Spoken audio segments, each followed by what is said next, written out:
ดีลูกค้าหมดทุกคนมื้อนี้เรามาแท็กกลุ่มให้ลูกค้าทั้งป้องสลีเนาะตัวนี้จะเป็นงานเหม็นของอ่าทกเอรุ่นออกมาใหม่ล่าสุดนี่เนาะตัวนี้มีแต่หั่นเดียวมีเนาะอันนี้นะเนาะ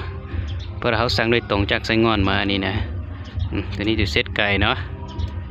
ตัวนี้ทางนี้เป็นทางคาร์บอน 0.5 วาล์วจะเป็นเบากะลิเก็ตนะเบาปรับไหนเราจะเป็นเราที่แค่12เกี่ยวนะครับประกันเรา6เดือนให้กล้องจะเป็นกล้องBSA ตรงนี้หมายจำกลางคนเรานิยมใส่เนาะไทยนี่พักได้นะพักได้แล้วก็ดึงได้นะตัวนี้เขายิงให้เราเหมือน40 เมตรเลยนะยิงโอเคมันแล้ว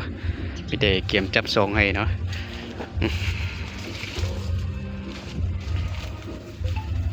ตัวนี้เบื้องนี้เนาะเบื้องนี้ก็งามนะนี่รุ่นนี้จะเป็นรุ่นเขาผลิตมาเป็นพิเศษเลยเนาะ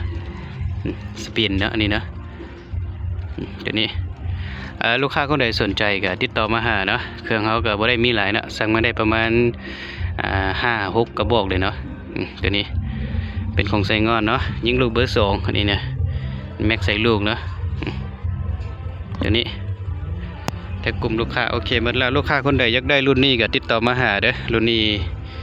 มาใหม่ล่าสุดนี่นะความงามแล้วก็เบาแห้งอันนี้นะความเบานี่นะ